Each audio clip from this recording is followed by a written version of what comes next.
तो फिल्म की शुरुआत में हम एक मिटाया नाम के लड़के को देखते हैं जो सबवे स्टेशन में डरा सहमा खड़ा था क्योंकि उसे लग रहा था कि वो किसी मेज में किसी भूल भुलैया में फंस गया है, जहाँ पर एग्जिट नंबर 8 से आगे जब भी वो जाता है तो घूम फिर कर वापस वही पहुंच जाता है और हर बार उसे यहीं से गुजरता एक आदमी दिखता है जो कुछ भी बोले बगैर चल रहा था। डरते हुए ही सही, जब मिटाया ने उससे रास्ता पूछने का सोचा ही और अभी बस वो पीछे ही मुड़ा तो वो आदमी अजीब तरीके से आगे भाड़े डरावना सा मुस्कुराते हुए ठीक उसके पीछे था, जैसे उसने मिटाया की सोच पढ़ ली हो। मिटाया तो उससे ऐसा डरा कि उसने कुछ भी ना पूछा और आगे भाग गया। फिर उसकी नजर एक बोर्ड पर पड़ी जिस पर लिखा था एग्जिट 0, लेकिन ऊपर लगे हुए बोर्ड पर एग्जिट 8 लिखा था। उसे ये बात अजीब लगी। एक बार, दो बार, यहाँ तक कि 100 बार उसने यहाँ से निकलने का रास्ता ढूंढा। हर रास्ता ऐसे बंद था जैसे दरवाजे शो पीस हो। बार बार वो इसी भूल भुलैया में घूमता रहा। उसने इमरजेंसी कॉल करने की भी कोशिश की पर एग्जिट के सभी इंटरकॉम काम नहीं कर रहे थे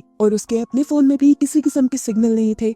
अब वो उकता गया, वहीं खड़ा हो गया। उसने दीवार पर लगी एक पिक्चर को गौर से देखा जहाँ अजीब से लूप में चूंटियां फंसी हुई थी और बिल्कुल उसी की तरह मंजिल ढूंढने की कोशिश कर रही थी, लेकिन ना उस लूप की मंजिल थी और ना ही मिटाया को मंजिल मिल रही थी। इस पिक्चर और ख्याल ने मिटाया को ये कंफर्म कर दिया कि वो ऐसे ही एक लूप में फंस गया है और अब कभी बाहर नहीं निकल सकेगा। अभी वो ये सब सोच ही रहा था कि अजीबोगरीब तरीके से ऊपर एग्जिट 8 वाले बोर्ड में से खून निकलकर उसके मुंह पर गिरना शुरू हो गया। वो इतना ज्यादा डर गया कि आगे भागने के बजाय उसने पीछे की तरफ भागना शुरू कर दिया और यहाँ शॉकिंगली उसे एक बहुत बड़ा चेंज देखने को मिला। पहले जिस बोर्ड पर एग्जिट 0 लिखा हुआ था, अब उस बोर्ड पर एग्जिट 1 लिखा था, लेकिन बाकी सारी यहाँ की चीजें सेम थी। इसी बोर्ड पर कुछ हिंट्स भी लिखे हुए थे जिसमें से एक था कि गौर करो, अगर कुछ भी पहले से बदला हुआ दिखे या एबनॉर्मल दिखे तो फौरन पीछे की तरफ भाग जाना, और अगर तुम्हें कुछ भी एबनॉर्मल या चेंज हुआ ना दिखे तो पहले की तरह ही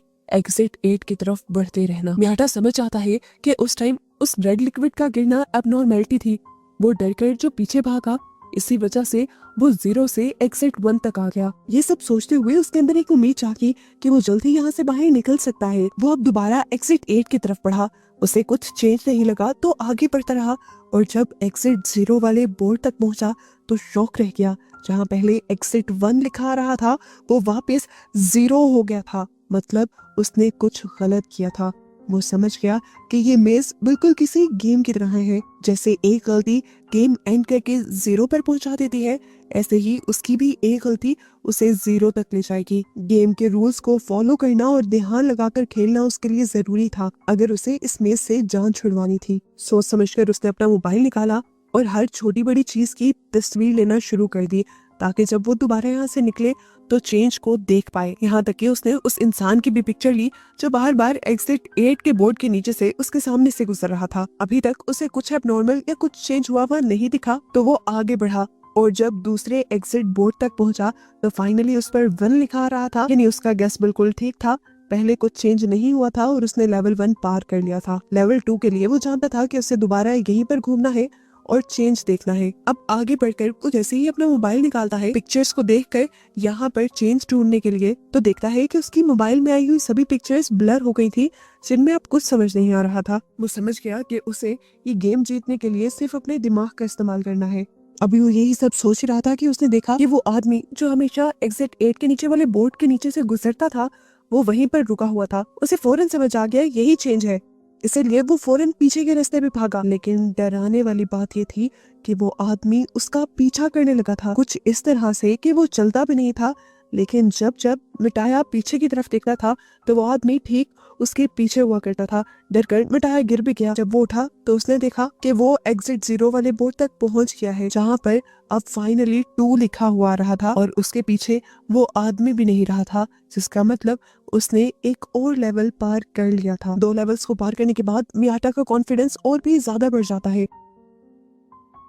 कॉन्फिडेंटली अब वो हर चीज को याद करने लग जाता है और चेंज ढूंढने लग जाता है। वो दोबारा उसी मेज के अंदर घूम ही रहा था कि उसे एक लॉकर के अंदर से एक बच्चे के रोने की आवाजें आई। डरते हुए उसने लॉकर खोला तो अंदर का सीन देखकर डर गया, जो सीन हमें नहीं दिखाया गया, लेकिन मिटाया तो डरकर पीछे की तरफ भाग गया था। इस तरह उसने अपना तीसरा लेवल भी पार कर लिया था। एग्जिट 0 वाले बोर्ड पर अब एग्जिट 3 लिखा आ रहा था। उसने सोचा बस 5 और लेवल्स रह गए हैं, जिसके बाद वो कॉरिडोर तक पहुंच जाएगा और इस बुरे ख्वाब से बाहर निकल जाएगा। दोबारा वो एग्जिट गेट की तरफ गया और दोबारा हर चीज को अच्छे से गौर से देखने लगा। इस मर्तबा उसे ऐसा महसूस हो रहा था कि जब वो इस कॉरिडोर से गुजर रहा है तो कोई उसे देख रहा है। उसने पिक्चर्स पर गौर किया तो पिक्चर्स में मौजूद लोग आंखें घुमा घुमा कर उसे देख रहे थे। उसने इस चीज को एक्सपीरियंस किया और जल्दी से दोबारा पीछे की तरफ भागा और फाइनली एग्जिट बोर्ड 0 एग्जिट 4 के बोर्ड में चेंज हो गया, जिसका मतलब था कि उसने 4 लेवल पार कर लिए हैं। वो बहुत ज्यादा खुश था, उसने आधी गेम जीत ली थी। वो खुश होने के साथ साथ पैनिक ज्यादा हो रहा था क्योंकि वो जानता था कि अगर उसने छोटी सी भी गलती कर दी तो वो वापस 0 पर चला जाएगा। दोबारा उसने एग्जिट 8 की तरफ चक्कर लगाना शुरू किया। अभी वो कॉरिडोर से गुजर ही रहा था कि उसका फोन बजा। उसने देखा कि उसकी गर्लफ्रेंड की कॉल आ रही थी। मिटाया को उसकी कॉल से बहुत अजीब फील होता है क्योंकि कुछ दिन पहले ही तो उन दोनों ने एक दूसरे को छोड़ने का फैसला किया था। मिटाया ने कॉल उठाई तो मिटाया को पता चला कि वो डैड बनने वाला था। उस लड़की ने सारा फैसला मिटाया पर छोड़ दिया था। अगर मिटाया इस बच्चे को पैदा करना चाहता था तो वो लड़की मिटाया के पास आने के लिए भी दोबारा तैयार थी। ये बात सुनकर मिटाया का दिल अजीब होने लग जाता है। उसे कुछ दिन पहले का वाकया याद आता है जब वो एक ट्रेन के अंदर था और एक बच्चा रो रहा था। उस रोते हुए बच्चे और उसकी मोम को एक आदमी ने डांट दिया था। वो उस बच्चे और उसकी मोम के लिए स्टैंड लेना चाहता था और उस आदमी को कुछ कहना चाहता था, लेकिन उसके अंदर इतनी भी हिम्मत नहीं हुई कि वो कुछ कह सके। अब वो अपने बेटे की एक पूरे बच्चे की जिम्मेदारी कैसे ले सकता था? वो कंफ्यूज होकर रह गया था। इसी टाइम पर उसने कॉल भी कट कर दी और कॉल कट होते ही वो एग्जिट बोर्ड जो पहले 4 पे आ गया था वो दोबारा से 0 पे हो गया। दरअसल उसने एक बहुत बड़ी गलती कर दी थी।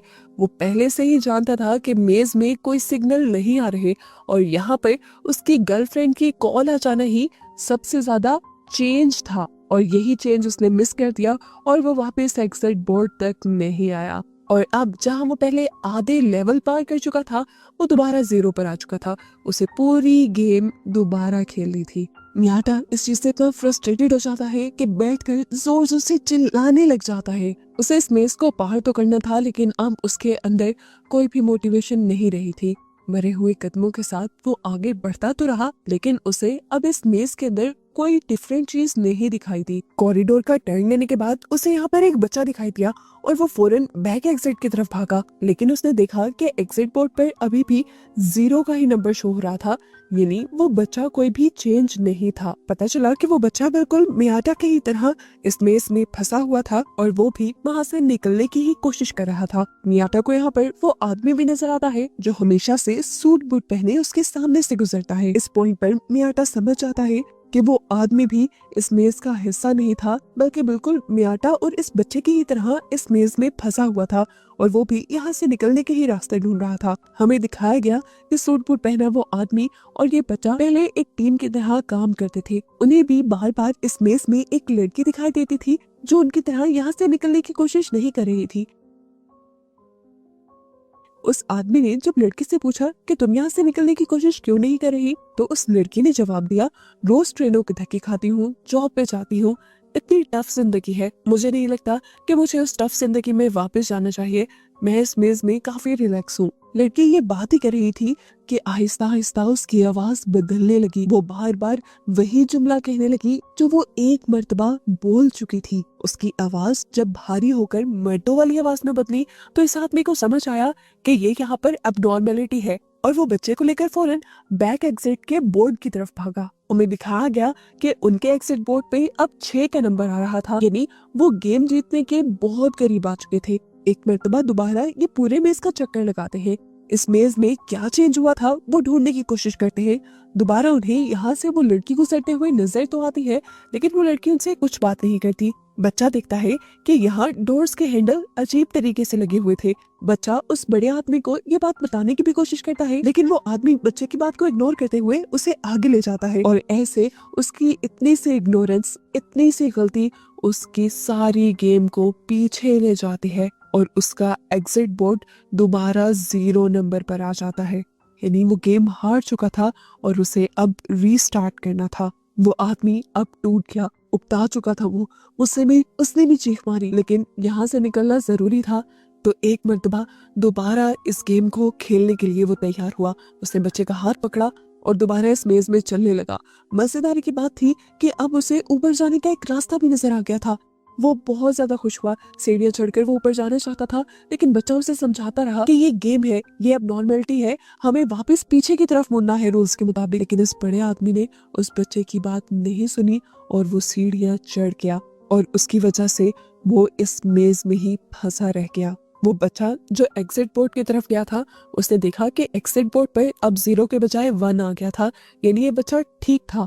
वो सीढ़ियां एक एबनॉर्मेलिटी थी, बाहर जाने का रास्ता नहीं। वो बच्चा अब ये भी जान गया था कि वो आदमी अब हमेशा उन्हीं सीढ़ियों में फंसा रहेगा। खैर, स्टोरी दोबारा मियाटा की तरफ शिफ्ट हो जाती है, जहाँ पर उसने उस बच्चे को देखा था। मियाटा क्योंकि समझ गया था कि ये बच्चा और वो आदमी पहले टीम की तरह खेल रहे थे, तो इस बच्चे को अकेले देखकर वो ये भी समझ गया बच्चे को उस बड़े आदमी ने छोड़ दिया है।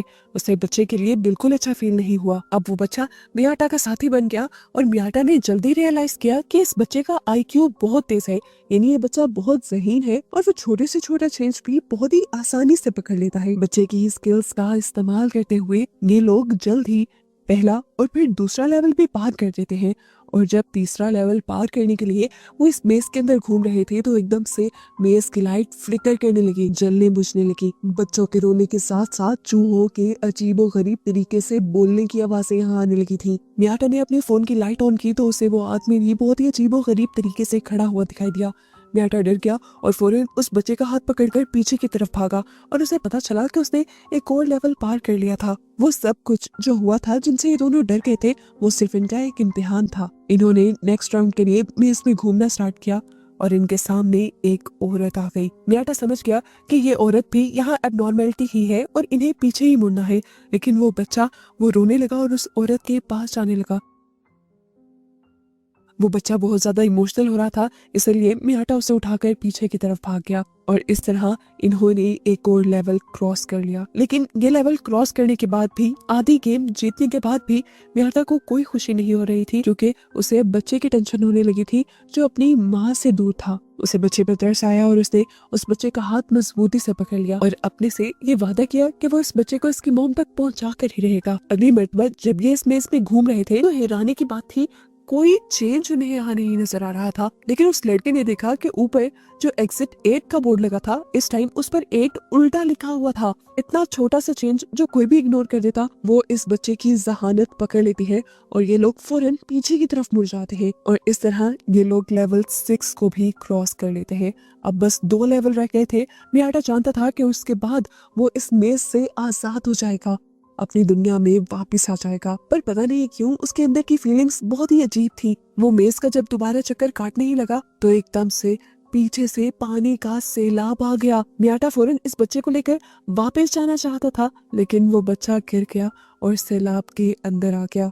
मियाटा खुद आगे नहीं बढ़ा, वो उस बच्चे को बचाने के लिए पानी के अंदर चला गया और पानी के अंदर जाते ही मियाटा की तो जैसे दुनिया ही बदल गई। उसे अजीबो गरीब सा वियन आने लगा और उसने अपने आप को बीच के पास देखा, जहां उसने देखा कि उसके साथ उसकी दोस्त थी और ये बच्चा जो इस टाइम उसके साथ मेस में था, वो उसकी फैमिली, उसके बेटे के तौर पर उसे नजर आ रहा था। यहाँ पर वो इस बच्चे के साथ बहुत एंजॉय कर रहा था और इस टाइम पर उसे एहसास हुआ कि बाप होना कोई बर्डन नहीं होता, बल्कि ये एक बहुत ही खूबसूरत एहसास और बहुत ही खूबसूरत रिश्ता है। इससे पहले कि वो कुछ और सोच पाता, उसकी बॉडी में बहुत शदीद दर्द होता है और वो रियलिटी में वापस आ जाता है। मियाटा खुद और वो बच्चा अभी तक पानी में फंसा हुआ था। मियाटा अपनी पूरी ताकत लगाता है, उस बच्चे को उठा लेता है और उस पानी से ऊपर रखने की कोशिश करता है। उसने बच्चे को एग्जिट 8 के बोर्ड के ऊपर लटका दिया था और खुद वो पानी के बहाव के साथ बहता हुआ चला गया। सीन कट हुआ और कुछ देर बाद का सीन दिखाया गया। वो छोटा बच्चा जब जागा तो उसने अपने आप को एक तबाह हुई जगह पर देखा। वो बच्चा वापस पीछे की तरफ मुड़ गया। हैरानी की बात थी, उस बच्चे को अभी भी सारे रास्ते और रूल्स याद थे और जब वो पीछे की तरफ मुड़ा तो अब एग्जिट बोर्ड पर 7 का नंबर नजर आ रहा था, यानी इन लोगों ने एक और लेवल पार कर लिया था। वो बच्चा जानता था कि अब बस आखिरी लेवल रह गया है जिसे उसे पार करना है, लेकिन अब उसके साथ मियाटा नहीं है। दूसरी तरफ हमें दिखाया गया कि मियाटा भी फाइनली फाइनल लेवल तक यानी लेवल 8 तक पहुंच गया था। वो हैरान हुआ, खुश नहीं। उसे समझ नहीं आई कि क्या ये उसकी जीत है या ट्रैप है। उसे अब आगे की सीढ़ियां साफ नजर आ रही थी और उन सीढ़ियों पर अब लोग भी चल रहे थे। वो कंफ्यूज था कि वो पीछे जाए या आगे चला जाए। कंफ्यूज होते हुए वो आगे बढ़ा और उसने अपने फोन से अपनी फ्रेंड को भी कॉल मिलाई। अब उसके फोन में सिग्नल्स भी आ गए थे, यानी उसे लग रहा था कि वो असल वर्ल्ड में आ चुका है। वो इस मेज से फाइनली आजाद हो गया है।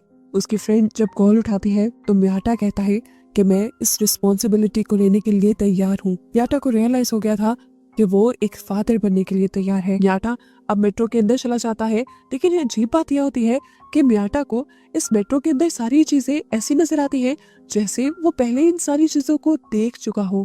कुछ ही देर में यहाँ पर एक बच्चा रोता है और एक आदमी उस बच्चे और उसकी माँ को डांटने लग जाता है। ये वही सीन है जो मूवी में पहले हम म्याटा की सोच में देख चुके हैं। म्याटा ने इधर उधर लोगों को देखा, वो सारे लोग अजीब थे, अपने फोन में बिजी थे और यहाँ म्याटा का दिल टूट गया। वो समझ गया कि इस मर्तबा भी वो गेम के ट्रैप में फंस गया था। उसने तो नंबर 6 के बाद नंबर 7 क्लियर किया ही नहीं था और ये सब भी एक ट्रैप था।